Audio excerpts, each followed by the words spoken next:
여러분 안녕하십니까. 티타임의 최정인입니다. 자, 미래를 준비하는데 아주 유용한 정보가 가득 찬 티타임. 오늘은 데이터 사이언티스트 그리고 단통법 1주년 그리고 부산국제영화제가 IT를 만났다고 하는데 어떤 모습인지 한번 살펴보겠습니다. 저와 함께 출발합니다.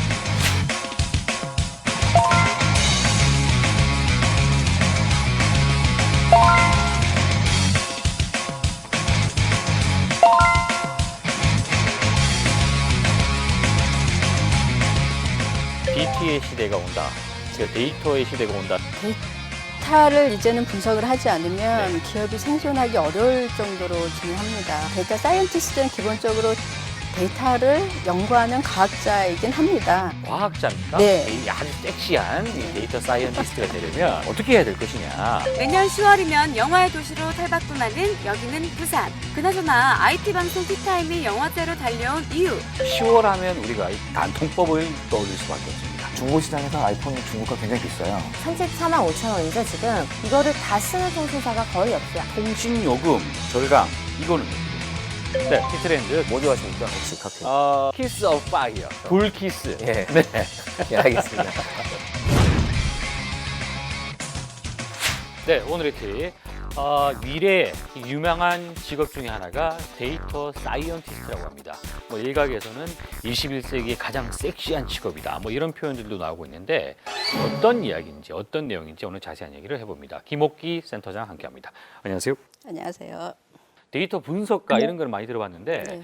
데이터 과학자까지는 많이 없는 것 같아요. 미국에서는 예. 지금 그 잡 사이트를 보면은 네. 많이 올라오고 있는데 한국에는 아직 데이터 생태계가 마련되지 않은 상황이라서 그래요? 좀 생소하긴 합니다. 최근에 뭐 이제 테슬라, 뭐 넷플릭스, 우버, 에어비앤비, 뭐 팔렌티아 등등등 이런 어떤 어떻게 보면은 혁신의 기업들 뭐 이런 얘기를 한단 말이에요. 이제 그런 기업들의 이제 공통점이 있다. 뭐 이런 얘기를 하더군요. 네. 우버나 넷플릭스 같은 경우에는 아주 뼛속까지 네. 혁신적으로 데이터나 데이터 과학을 활용한 회사들이고요. GM몬스타나 멜라이프 그리고 뱅크 오브 아메리카, 월마트 이런 회사들은 예. 전통적인 회사인데 한 40년 된 회사들이죠. 근데 이제 실질적으로 들여다보면 그 혁신적으로 내부를 구조를 바꿔서 예. 데이터를 활용한 새로운 혁신적인 그런 회사가 된 거죠.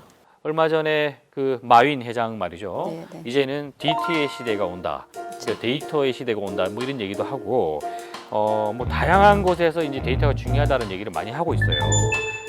얼만큼 중요합니까?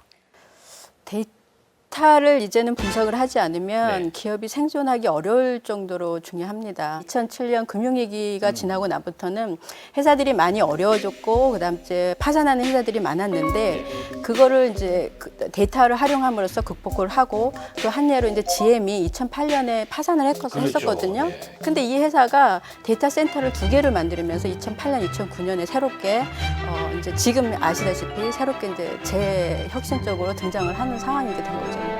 예를 들면 아마존의 클라우드 베이스란 서비스라든지 구글의 검색 기반으로 한 서비스, 그다음에 이제 넷플릭스의 고객 지향 컨텐츠를 마련하는 거 이런 것들이 되는 거죠. IBM 회장이 뭐 그런 얘기를 했다면서요. 뭐 데이터 사이언티스트를 100만 명을 육성하겠다. 그러니까 IBM 회사 자체를 아예 바꾸겠다는 얘기 아니에요. 성격을. IBM이 원래는 IT의 설비나 그렇죠. 소프트웨어를 했던 회사였잖아요. 근데 이제 앞으로는 IBM 회장은 분석이라든가 데이터를 활용한 뭔가 어떤 인사이트를 찾는 게 더 회사에 중요하다고 사업 전략이 될 수 있다고 생각을 했기 때문에 그런 생각을 하는 거겠죠. 그러면 이제 데이터 분석을 통해서 그러면 비즈니스의 그 패러다임 이런 것도 바뀌고 있다는 얘기예요? 그렇죠. 1950년대 이전에는 대량 생산이 되게 많이 그렇죠. 예전에 생산이 무조건 많이 됐는지. 찍어냈단 말이에요. 그렇죠. 네. 근데 1950년대 이후 1960, 70년, 80년 들어오면서 어떤 제품이라든지 아니면은 다양성에 대해서 했고요. 1980, 90년 넘어오면서 판매라든가 아니면은 가격 정책으로 많이 사용했고 예. 동시에 또 이제 홍보도 많은 영향을 끼친 파라다임이 넘어왔는데 2000 한 초반 되면서 미국의 경우에서는 가격 경쟁과 홍보가 맞물리면서 이게 이제 저성장 시대에 들어가게 된 거죠. 왜냐하면은 가격을 낮추고 홍보를 많이 하니 비용이 많이 들게 된 거죠. 그렇죠. 그러면서 이제 기업들은 이거를 어떻게 하면 비용을 절약을 할까 생각을 할 때 예. 데이터 분석을 많이 활용을 했던 거죠. 얼만큼 찍어야 되느냐, 누가 좋아할 것이냐 이런 것들에 대한 데이터를 분석을 분석을 하는, 해야 된다는 그렇죠. 얘기네요. 예. 그 이후로서는 이제 소셜 시대가 온데 소셜 시대는 많은 데이터가 더 생성이 되잖아요. 디지털 시대로 맞아요. 해서 그 대용량의 데이터를 그러니까 빅데이터 시대라고 하는데 그런 것들이 어떤 다양성이라든지 데이터의 다양성이라든지 어떤 복잡성을 활용해서 데이터 분석을 하면서 새로운 경쟁력, 그러니까 분석 경쟁력이 생기게 된 거죠. 데이터가 주목받는 이유, 다양한 이유가 있겠습니다만, 센터장님과 관련된 뭐 사례가 하나 있더군요. 예전에 이제 그 빅데이터를 언급할 때마다 데이터 분석을 언급할 때마다 9.11에서 그 테러범을 이제 잡는 데 있어서 이걸 활용했다 이런 얘기를 많이 하는데 그때 그 회사에 계셨다. 그렇죠. 그 회사에서 뭘 하셨습니까? 저는 이제 데이터 분석을 하고 데이터 컨설팅을 했는데 그 당시에 이제 9.12 사태가 나면서 정부에서 그 비행기에 탄 사람들을 찾아내야 되잖아요. 예. 어디서 찾아내야 돼? 이게 어려우니까 저희 회사에 액심에다가 예. 의뢰를 한 거죠. 근데 의뢰를 했을 때 저희 회사가 여러 가지 다양한 데이터를 갖고 있었는데 그 데이터들을 조합을 해서 납치범들 19명 중에 11명을 찾아낸 계기가 된 거죠. 그리고 나서부터는 데이터 활용이 훨씬 더 많이 또 일반에게도 알려진 계기가 된 것 같습니다. 그렇군요. 예. 오바마 대통령이 이제 당선이 되기 전에 말이죠. 이 데이터 분석을 잘 했다. 뭐 이런 얘기들도 있잖아요. 그렇죠. 그럼 그 하는 사람들이 이제 데이터 분석가라고 부르는 줄 알았는데 데이터 사이언티스트라고 한다는 얘기예요. 그러면 그게 정확히 어떻게 다른지 그걸 이야기를 좀 해보죠. 데이터 사이언티스트는 기본적으로 데이터를 연구하는 과학자이긴 합니다. 과학자입니까? 네, 데이터 사이언티스트란 말은 2001년도에 윌리엄 클리블랜드 박사가 벨랩에서 논문을 내면서 시작이 됐는데 회사 전체의 어떤 가치라든지 새로운 어떤 상품이라든지 전략이라든지 이런 거를 데이터를 분석을 하는 것뿐만 아니라 그거를 가공을 하고 해석을 해주고 그다음에 어떤 좋은 아이디어가 나오면 기업에 제안도 하고 네.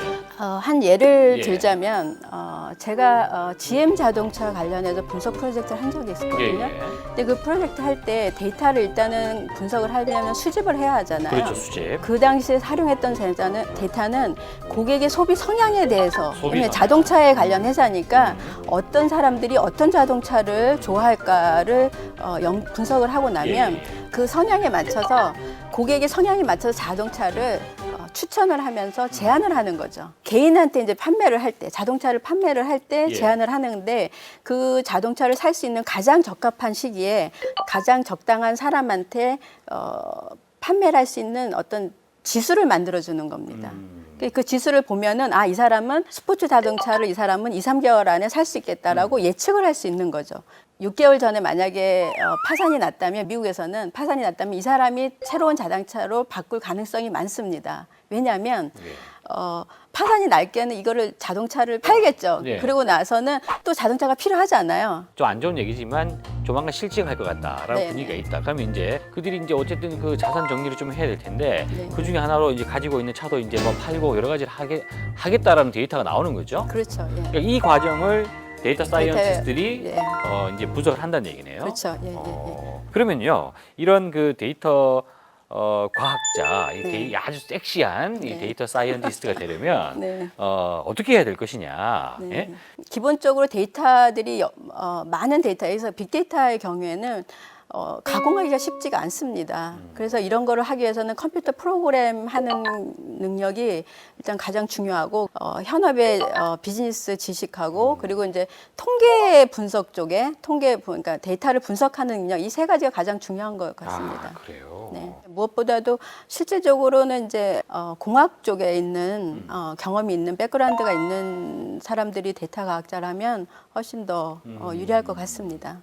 한국의 데이터 사이언티스트가 많지 않다라고 하는 뭐 이유는 뭘까요?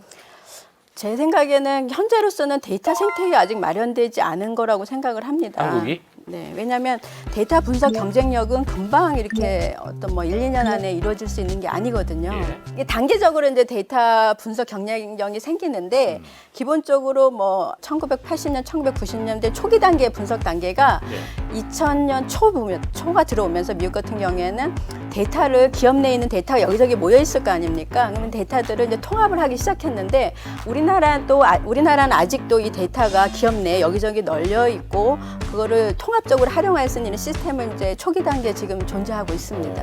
야, 이야기를 좀 이제 듣고 머릿속에서 정리를 해보니까요. 데이터 사이언티스트는 21세기의 가장 섹시한 직업 중에 하나다라고 하는 이 말이 네. 바뀌어야 될 것 같습니다. 어떻게 21세기에서 가장 힘든 직업 중에 하나다.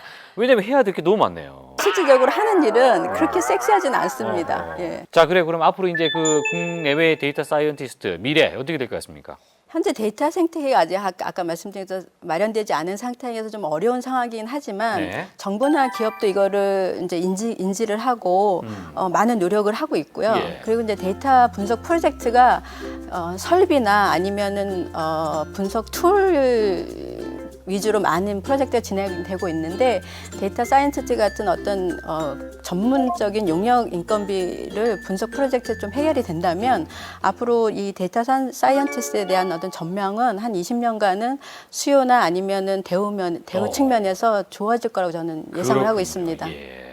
자, 무엇을 해야 될지 아직 정하지 못하신 분들 이쪽 분야 한번 관심을 가져보시면 혁신의 한가운데에 있을 수 있겠다라는 생각입니다. 오늘 이야기하신다고 고생하셨습니다.